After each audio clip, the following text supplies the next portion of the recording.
For over a century, the Titanic disaster has haunted us.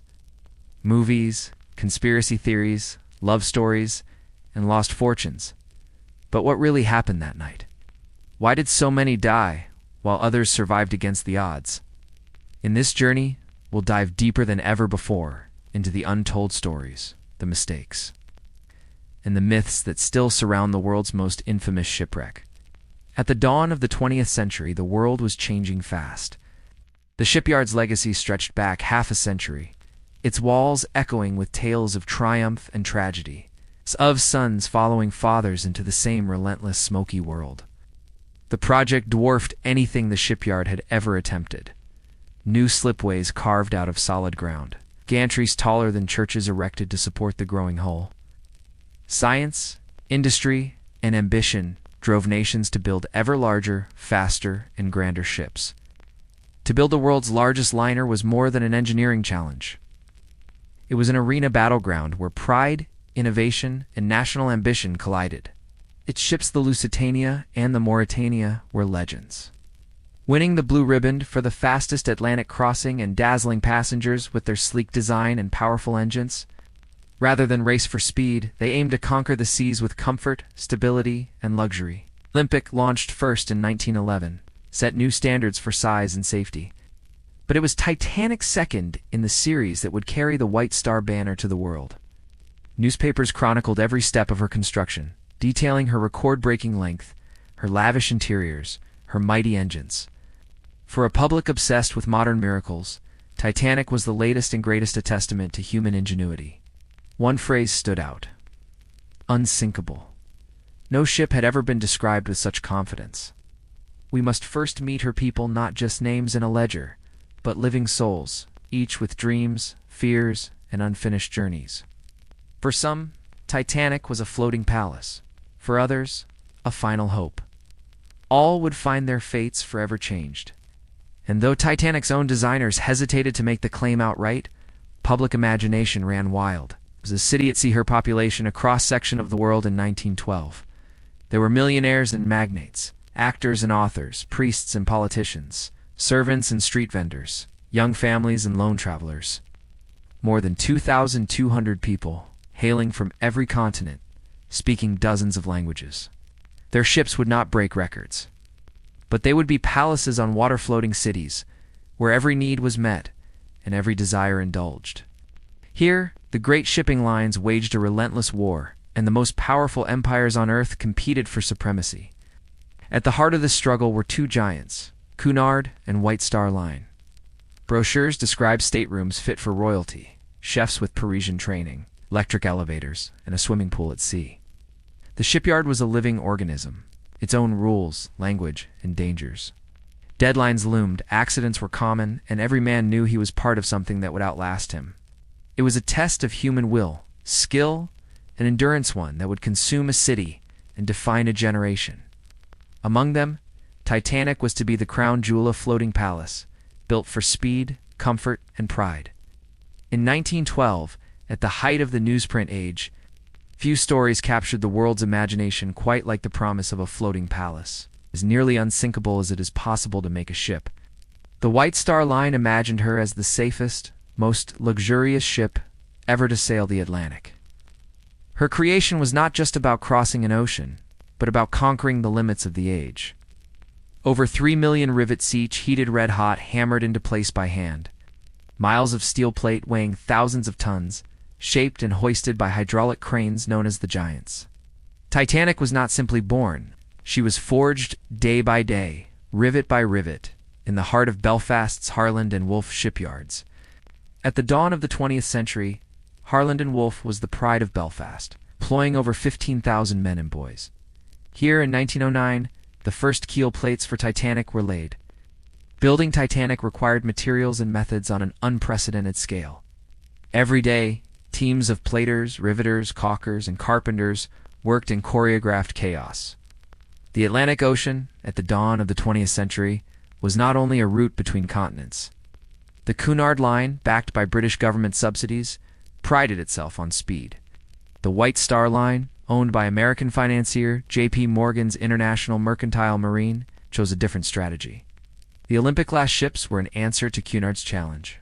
Massive, stable, and opulent. Even before she touched the water, Titanic was more than a ship. She was a sensation. From Belfast to Boston, from Liverpool to New York, Titanic's name was whispered with awe. The White Star Line knew how to stir excitement. Full-page ads appeared in major newspapers, promising comfort, safety, and style. But above all, to truly understand the story of Titanic. For Titanic's first-class passengers, life aboard was an exercise in luxury. First-class guests were treated like royalty. Private stewards unpacked trunks and arranged wardrobes. Warm meals and lounges almost as grand as the first-class salons of other ships. For teachers, clerks, tradesmen, for some, it was a farewell. For others, a new beginning. Titanic edged away from the dock, guided by tugboats, her massive hull dwarfing all around her. For 4 days, the world's greatest ship sailed west, hurried, confident, alive with thousands of stories. It was a journey filled with rituals, routines, and moments, both grand and small, for days when the world seemed safe, the future limitless. As she moved down the channel, a near collision with the SS New York, a smaller liner pulled dangerously close by Titanic's wake, brought a moment of tension. Breakfast was served in sunlit dining rooms. Decks were swept and polished until they gleamed. The world's most celebrated ship, unshaken by days of warnings, was seconds away from history's edge. "Iceberg, right ahead," he shouted into the phone to the bridge. But disaster was averted, and Titanic continued onward, her decks buzzing with relief and gossip. The sky was cloudless, the sea like glass. The greatest ship afloat pressed onward, her passengers safe in their beds or reveling in one last night of luxury. Yet in these first moments, uncertainty reigned. Some passengers hesitated, reluctant to step into small, cold boats when the brightly lit ship seemed safer. Crew tried to maintain order, but confusion and disbelief slowed the evacuation. Titanic was sinking, her bows slipping ever lower, her lights still blazing against the night. Within the world's greatest ship, fear spread like wildfire.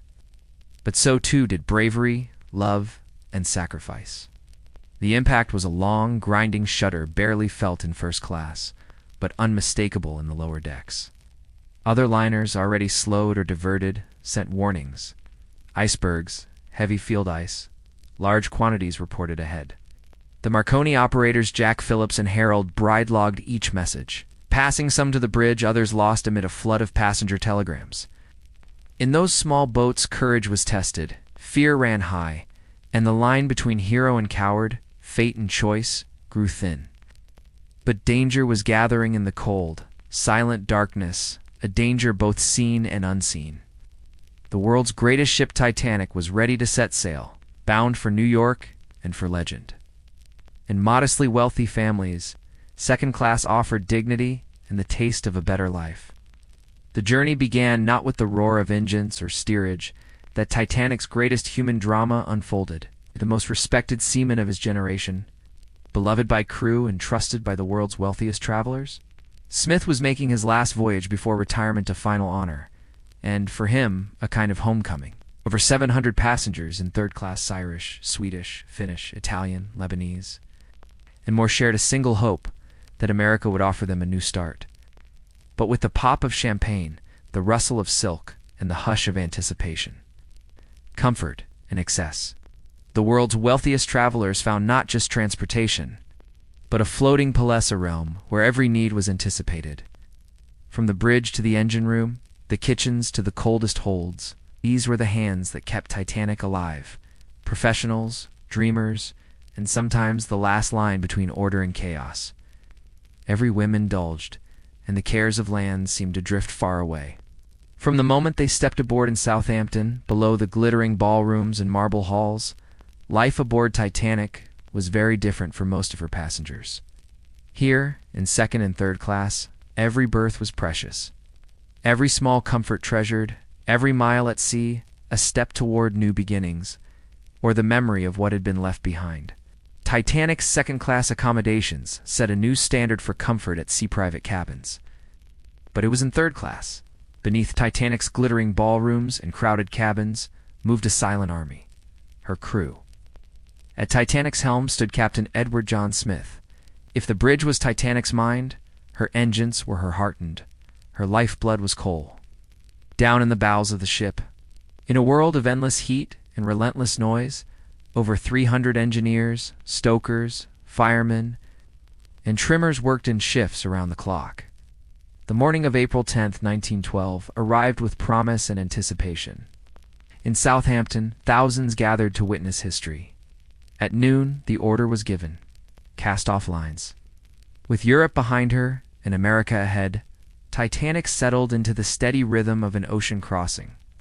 Life aboard Titanic was a world unto itself. Each morning, the ship's stewards woke guests with gentle knocks and trays of tea. By the evening of April 14, 1912, Titanic was deep into the North Atlantic, farther north than most ships dared, and moving at nearly full speed. All through the day and into the night, Titanic's wireless room crackled with news from the ice fields. It was 11:40 p.m.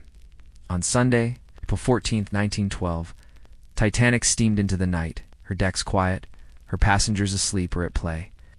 Out of the blackness, an iceberg appeared, towering, pale, nearly invisible. "Look out, Frederick Fleet," rang the bell 3 times, the code for danger dead ahead. At 11:40 p.m., Titanic struck the iceberg. As the clock passed midnight, the truth could no longer be denied. Titanic's lifeboats could carry barely half those aboard. As Titanic slipped beneath the waves, over 700 survivors found themselves adrift in the lifeboats alone on a vast, frozen sea. The lifeboats designed for short journeys between ship and shore were now islands of hope and despair. Some boats were dangerously overcrowded, others left the ship half empty, their officers fearing a rush or capsize.